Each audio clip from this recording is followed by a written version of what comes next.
하나님 말씀은 한국의 탈무드 2 내 안에 정답이 있다라는 저의 책 제10장 하나님의 인도함을 받는 원리 63페이지 이렇게 나가도록 하겠습니다. 먼저는 사람들과의 좋은 관계를 우리가 맺어야 된다. 그래서 이제 이렇게 좋은 관계를 맺기 위해서는 우리가 먼저 사람들에게 다가가야 되고, 대부분의 사람들은 다 모든 사람들이 그렇습니다. 누가 좀 와서 나를 좀 한번 건드려 봤으면, 그것도 시비 붙는 그 건드림이 아니라 와서 다가와 봤으면 해서 누가 좀 와가지고 나한테 말 좀 걸고 나를 좋아한다고도 하고 그러기를 누구나 다 바란다 이거죠. 그런데 그런 마음을 누구나 다 가지고 있습니다. 중요한 건 뭐냐면 내가 먼저 다가가면 되는데 다들 그 자존심인가 뭔가는 모르지만 어쨌든 그렇게 하지를 않습니다. 저 사람이 좀 와서 나한테 말 좀 걸어보면 좋을 텐데, 이런 생각을 누구나 다 같이 내가 가가지고 마음을 활짝 열고 그런 마음을 가진 분들이 많지가 않아요. 그래서 마음의 문을 활짝 열어야 됩니다. 그 마음의 문을 연다는 건 뭐냐면, 우리가 아무리요 한 동네에서 20년을 윗집 아랫집에서 있다가 할지라도, 매일 같이는 다닌다 할지라도 진정한 친구가 아닐 수가 있어요. 그렇지만 어떤 경우는 한 달에 한 번 만나더라도 그냥 마음이 확 통하는 친구가 있습니다. 진정한 친구다 이거죠. 그러니까 진정한 친구는 그 마음이 확 통하는 그 친구를 말한다 이거죠. 근데 그럼 그 친구는 어떤 친구가 그렇게 될 수 있느냐? 간단합니다. 어려운 게 아니에요. 우리가 그걸 잘 몰라서 그런데 너무나도 쉽고 간단합니다. 그건 뭐냐면, 내가 가서 조금 처음에 사귈 때는 분수가 조금 될 필요가 있습니다. 세상 사람들이 소위 말하는 뭐냐면, 가서 그냥 있는 얘기 없는 얘기 그 마음에 확 열어놓고 이렇게 이야기를 하는 거죠. 근데 이제 그쪽에서 안 열으면 좀 부담은 되죠. 그렇게 마음을 내가 활짝 연다는 것은 비밀이 없이 그냥 이 친구 저 친구 할 거 없이 그 사람한테 이야기를 하다 보면 처음에는 이상하게 쳐다볼 수 있겠지만 후에는 아주 조금 시간이 지나면 가까워지게 됩니다. 그러니까 내가 좀 누구랑 가까이 지내고 싶다 이렇게 하면요, 그거 걱정하지 마세요. 하나님 저분이 저하고 좀 가까이 지내게 해주세요. 기도할 거 없습니다. 뭘 그렇게 힘들게 해요. 우리는 너무 쉬운 걸 힘들게 할 때가 많아요. 꼭 하나님이 한 바퀴 돌아가지고 그 위에서 이렇게 하려고 하는데 그럴 필요 없어요. 다이렉트로 다 하면 되는 겁니다.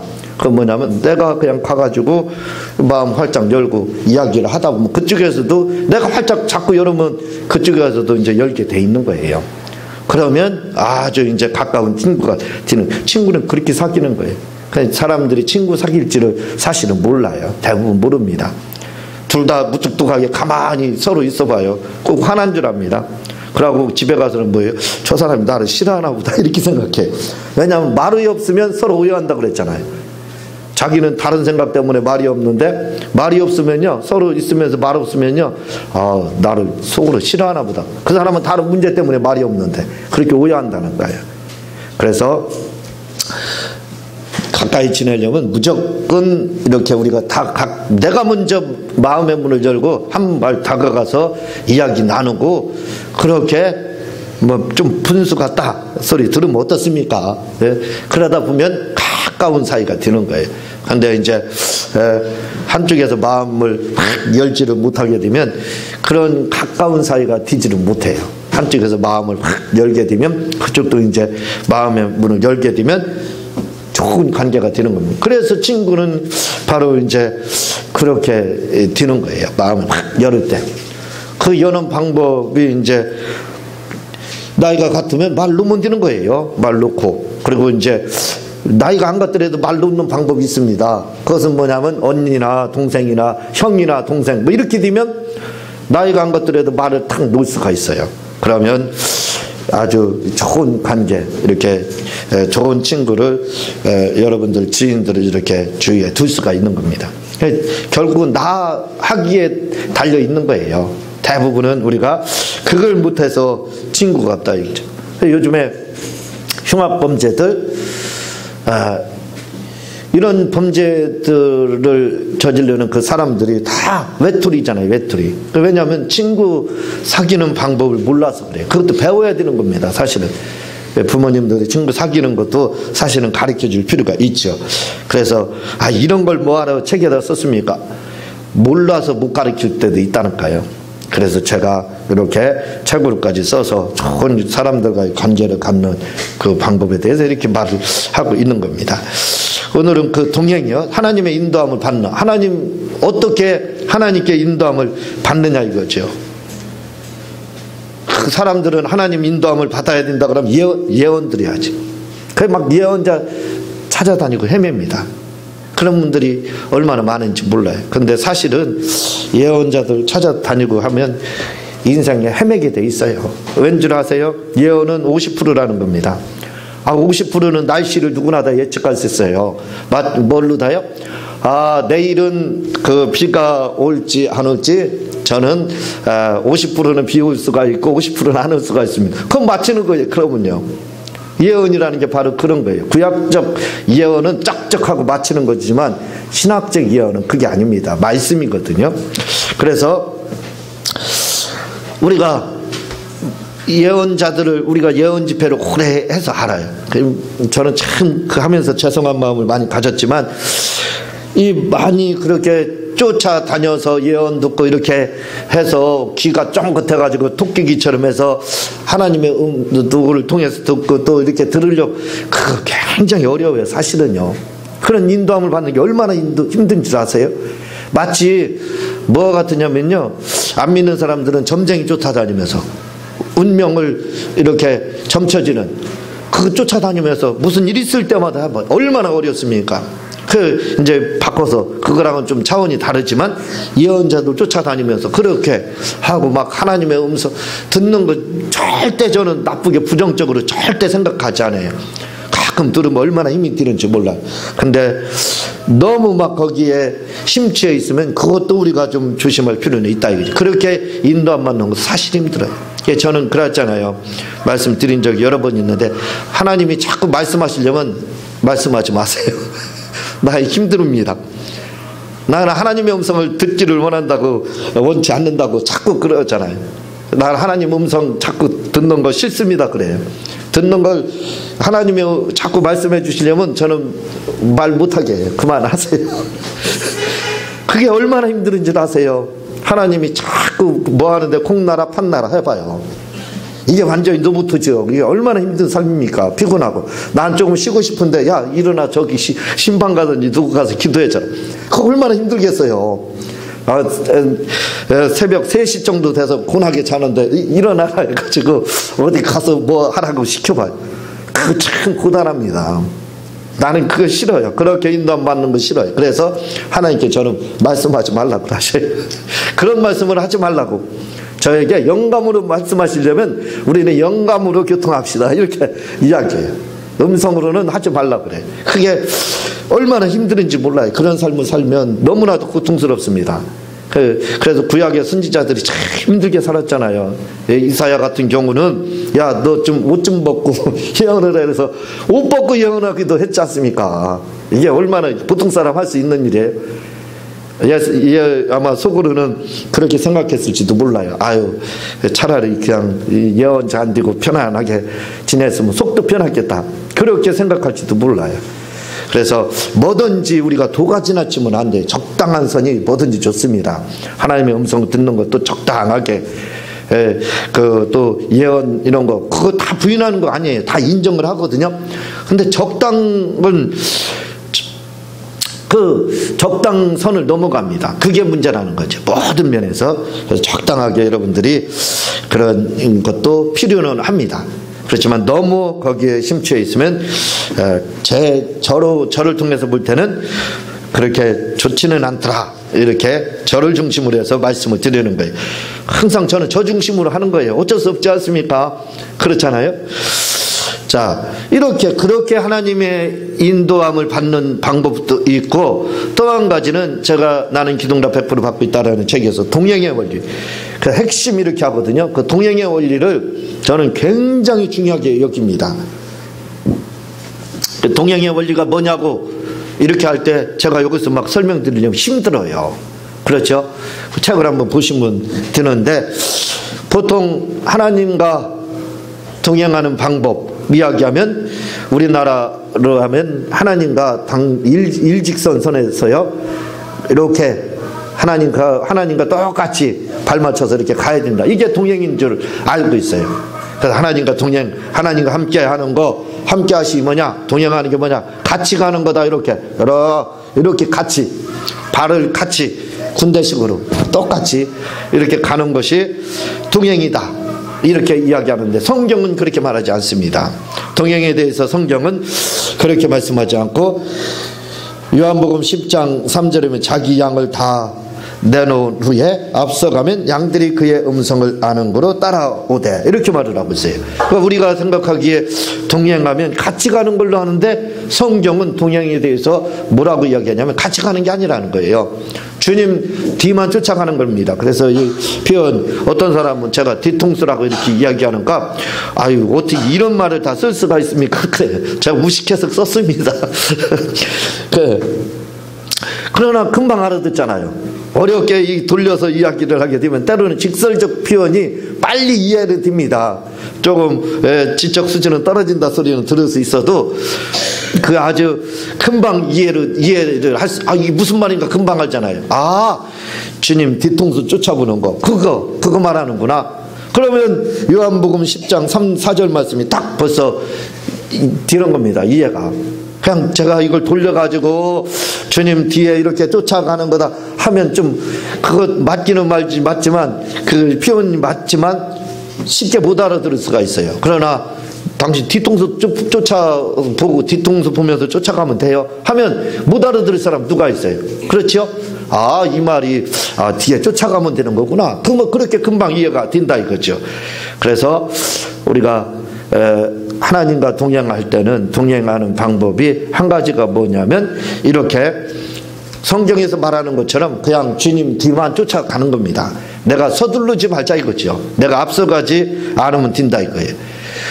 우리가 주님과 동행해서 우리가 배운 대로 이렇게요, 같이 이렇게 가면요, 그렇지요. 문제가 없고 평안할 때는 같이 잘 갑니다. 이렇게 둘이. 여러분 그 게임할 때 그 두 명이 다리 한쪽씩 묶고 갈 때 마음이 잘 맞으면 잘 가잖아요. 안 맞으면 어떻게 돼요? 꼰짜입니다. 쓰러지고 넘어지고. 마찬가지라 이거죠. 맞을 때야, 평안할 때야 딱 잘 맞죠. 그런데 한번 문제가 생겨보세요. 마음이 누구 하나 서두르고 해보세요. 급해져 봐요. 마음이 안 맞으면 그 다음부터는 다리 묶고 한번 가보세요. 못 간다는 거예요. 넘어져서 그게 안 된다는 거예요. 그래서 나중에 꼰찌 이렇게 되는 겁니다.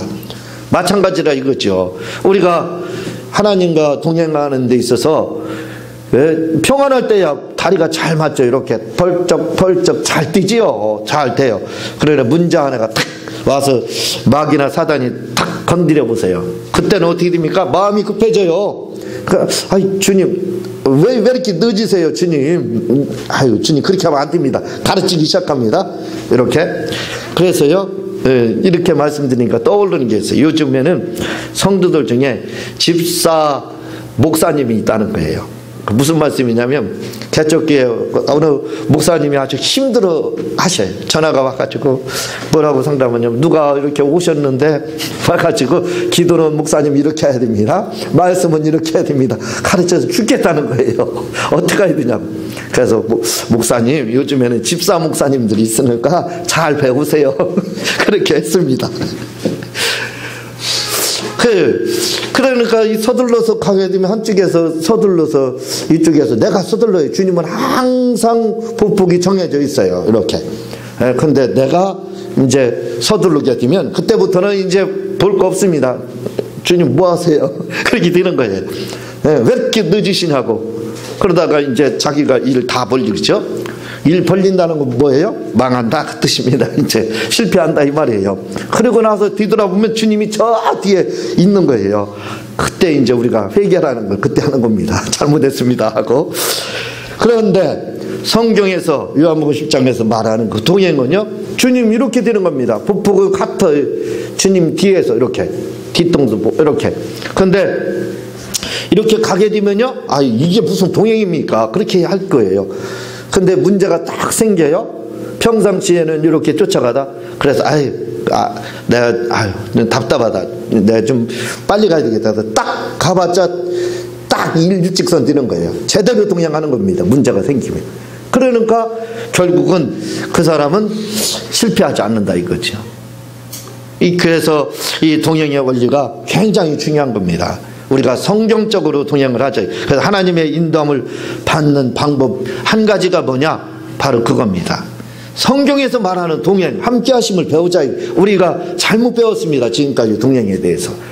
평상시에 같이 가는 것은 맞아요. 그럼 문제가 생기면 틀림없다니까요. 그런 뒤쫓아. 성경에서는 요한복음 10장 4절에서는 주님 뒤통수 보고 아주 쉽게 표현을 해서 제가 이걸 쉽게 바꿔서 현대인의 성경보다 더 쉽게 바꿔서 해석하면 주님 뒤통수만 보고 여러분들이 가게 되면 후에 서둘러 봤자 주님 앞서 못 간다니까요. 딱 정확하게 주님과 함께 한다니까요. 문제가 생기면. 그러면 주님 추월하는 경우가 없으니까 잘못될 경우도 없고, 내가 주님 잘못했습니다 하고 회개할 것도 없습니다. 왜냐하면 잘 주님과 동행하니까.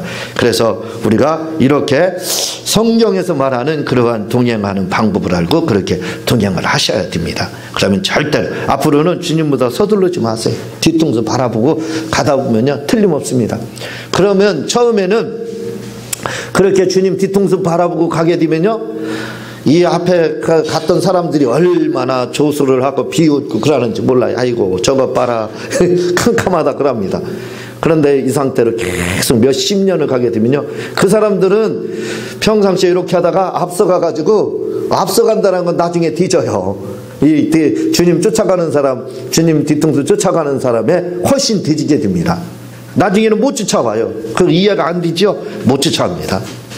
그래서 처음에 듣는 것이 차라리 낫어요. 요걸 성경에서 말하는 요한복음 10장 4절에서 말하는 동행의 원리를 잘하는 것이 훨씬 좋습니다. 그냥 우리가 알고 있는 그 동행으로 다 가게 되면 약한 것 같죠. 영리한 것 같죠. 자기가 발목을 잡히고 자기가 속게 되는 겁니다. 성경에서 말하는 그러나 방법대로 우리가 동행을 하게 되면 절대 잘못되는 경우가 없어요. 주님이 서두르니까 내가 서두르지 않고 그러면 틀림없이 우리가 성공할 수 있습니까? 이 말을 쉽게 말하면 서두르지 말라 이 말이에요. 너무 여러 가지 말로 하는데 서두르지 않는 거, 그게 바로 주님 뒤만 내가 쫓아가야 되겠다라고 하면 바로 하나님의 그 인도함을 바르게 받을 수가 있습니다. 또 한 가지는 여기서 말을 하고 있지만 환경입니다. 환경. 이 사람들이 환경에 대해서 좀 알 필요가 있어요. 눈을 뜰 필요가 있습니다. 환경이라는 게 뭐냐면 저는 이 환경에 대해서는 대세라고 봐요. 대세라는 것은 하나님의 뜻이라고 봅니다. 그 시대의 흐름이나 이런 것들은 거스를 수가 없어요. 그게 마귀에 의한 누구한테 마귀한테 당하는 거다 그렇다 할지라도 마귀는 허용적 존재거든요. 허용적. 그러니까 전체적인 그러한 경륜의 입장에서 볼 때는 그것은 하나님의 하나의 작정, 다시 말하면 뜻이다 이렇게 보면 되는 거예요. 그러니까 어쨌든 이 환경이라는 것은 어쩔 수 없는 겁니다. 하나님의 뜻이다 이렇게 보면 되는 거예요. 그래서 하나님의 인도함을 우리가 받을 때 성경적으로 다 주님 뒤에 쫓아가는 거하고, 또 한 가지는 환경을 보고 환경을 여러분들이 어떤 환경에 처하게 되면 알게 됩니다. 알게 돼요. 그 환경이 바로 하나님의 음성이다, 하나님의 사인이다, 우리가 그렇게 생각하면 돼요. 제가 여기서는 대세다 이렇게 말하거든요. 대세는 곧 하나님의 뜻이다 이 말이에요. 그래서 저는 이걸 뭐라고 이야기를 하냐면, 환경을 뭐라고 이야기하냐면 파도타기를 가끔가다 이야기하잖아요. 파도타기. 여름에 해수욕장에 가면요, 파도타기를 잘못하면 소금물을 많이 먹습니다. 그렇죠. 그거 먹으면 이런 민물하고는 틀려요. 민물은 먹어도 정신은 차릴 수가 있어요. 그러나 소금물이 한번 코로 한번 들어가 봐요. 정신이 휙 돌아갑니다. 그렇죠. 그래서 수영 잘하는 사람도 소금물, 바닷물 먹으면 아찔한 거예요. 그런데 그 소금물을, 그 바닷물을 안 먹는 방법은 있습니다. 그건 간단해요. 너무 쉬운 겁니다. 그냥 파도가 오면 바라보고 몸을 맡겨서 파도 타기를 잘하면 그 물놀이가 얼마나 행복하고 바다에서 물놀이가 재밌습니다. 나오고 싶지 않아요. 그런데 그거 한번 거스르려고 생각해 보세요. 한번 여러분들이 그 파도를 한번 거스린다고 생각해 보세요. 파도, 태풍에 그냥 막 파도가 10m, 20m. 이게 잔잔한 파도도 힘들지만 그런 거 한번 내가 버텨봐야 되겠다. 내가 저거 이겨봐야 되겠다. 이기기는 뭘 이깁니까? 본인이 중상 아니면 그 사망 둘 중에 하나 되겠죠. 이길 수가 없어요. 그런 것은 상책은 그걸 파도가 대세다. 얼른 피하면 된다. 거기에 순응해서 나는 도망가면 되지. 파도 타기 잘하면 되지. 이렇게 하게 되면 그게 바로 영리한 거고 하나님 주신 지혜입니다. 그런 지혜를 가지고 있어야 된다 이거죠. 그래서 환경이라는 것이 마냥 나쁜 것이 아니라 이 환경이 뭐냐? 하나님의 음성이라 이거예요. 저는 환경을 하나님의 음성으로 이렇게 그냥 받아들입니다. 그래서 제가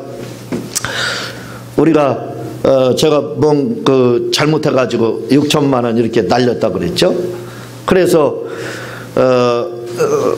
3천만 원은 집안채 그냥 낡은 거 팔아가지고 갚고 그래도 3천만 원 남았어요. 그것 때문에 결국은 버티다 신용불량 됐어요. 아휴, 얼마나 카드 대란 났을 때 그 고통스러웠는지. 무슨 고통이 오냐면요, 뉴스를 보면 날마다 자살했네. 그렇죠? 진짜 이거 신용불량 되면 죽을 줄 알았어요. 당해보니까 별것도 아니야 사실은. 그런데 제가 그 TV 뉴스를 보면서 무슨 생각이 들어갔냐면요, 이런 생각을 했습니다. 날마다 자살하는 게 나왔거든요. 카드대는 2002년도가 그때 그거 보면서 제가 이런 생각을 가졌어요. 이야, 사람 저렇게 많이 죽고 있구나, 카드 때문에. 그러면 이때가 기회다. 무슨 기회냐면, 그런 막 사람들이 많이 죽어가면 어떻게 돼요? 나라에서 대책이 나오게 돼 있습니다. 그렇잖아요. 빚보다 목숨이 더 중요하잖아요.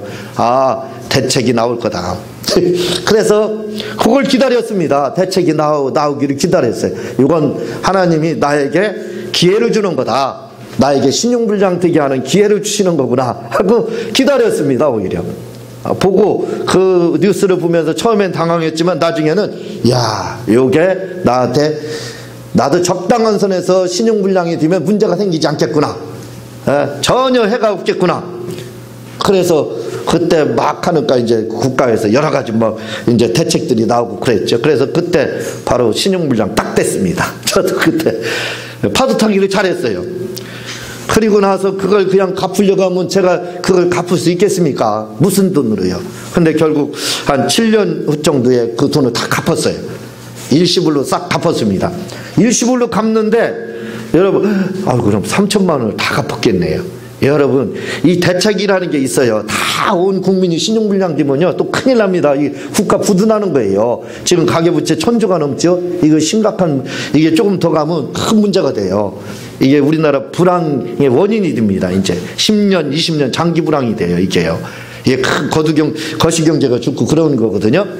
그러니까 그러지 않게 하기 위해서 국가에서 이런 대책들이 항상 나오게 돼 있어요. 그때를 타면 되는 겁니다. 마침 타게 됐어요. 무슨 대책이 나왔냐면, 이제는 이자는 막 하면 1억이 넘어요. 이자가 1억이 넘어. 그런데 국가에서는 이제 그건 우리 이제 신용불량자들을 좀 살려내기 위해서 이자는 그만두고 원금 50%만 내면 된다. 이렇게 드는 거예요. 그렇게 됐습니다. 그래서 50%도 못 내고 50% 할증에다 거기다 자녀가 세 자녀니까 또 막 혜택이 또 있어요. 더 할인해진다. 그래서 결국은 40%나 냈나? 그래서 3천만 원을 그걸 다 갚으려면 아마 평생 못 바꿨을 거예요. 그런데 1,300명 원으로 그 문제를 다 해결했습니다. 어쨌든 3천만 원 갚은 거잖아요. 그 나라에서 좀 봐줘서 그렇지만. 그러니까 이게 봐봐요. 서둘러서 아이고 나 큰일 났다 해서 자살하는 사람, 성질 급한 사람이 사실 있어야 돼요. 그래야 다른 사람이 혜택을 받아요. 저 같은 사람이 혜택을 보는 겁니다. 그래서 성질 급한 사람 가끔 나타나야 돼요. 그래서 그렇게 돼가지고 결국은 이렇게 저희가 적은 돈으로 다 완전히 3천만 원 이상을 싹 정리를 해서 신용불량에서 벗어났잖아요. 어쨌든 다 벗어났지 않습니까? 바로 이렇게 환경이라는 것은 어떤 경우는 이게 우리를 죽이려고 다가오는 것처럼 그렇게 죽을 것 같이 막 몰아붙인다 이거죠. 그러나 잘 보면 거기에 하나님의 뜻이 음성이 있습니다. 이걸 우리가 잘 구별만 하게 되면 아주 놀라운 응답을, 기도해도 받지 못했던 응답, 예언자들 쫓아다니며 해도 받지 못했던 응답을 하나님이 그런 방법으로다 이 환경을 통해서 하나님이 응답을 주시는 경우가 있습니다. 이런 경우가 너무나도 여러 번에 걸쳐서 있었습니다. 그래서 여러분들이 환경, 나를 지금 막 압박한다, 그게 결코 나쁜 것만 아니에요. 거기에 뭔가 다른 것이 있습니다. 뭔가 하나님의 뜻이 있어요. 그걸 빨리 역이용만 한다면 환경은 오히려 우리에게 기회를 줘요. 왜? 하나님이 그렇게 우리를 인도하기 때문에 그래요. 궁금하신 분들은 책을 더 읽어보시기를 바랍니다. 제가 기도하고 주님 가르친 기도로 마치도록 하겠습니다. 하나님 아버지 감사합니다. 우리가 하나님의 인도하는 방법을 잘 이해하고 깨달음으로 말미암아 어떤 일이 있어도 좌절하거나 절망하지 않고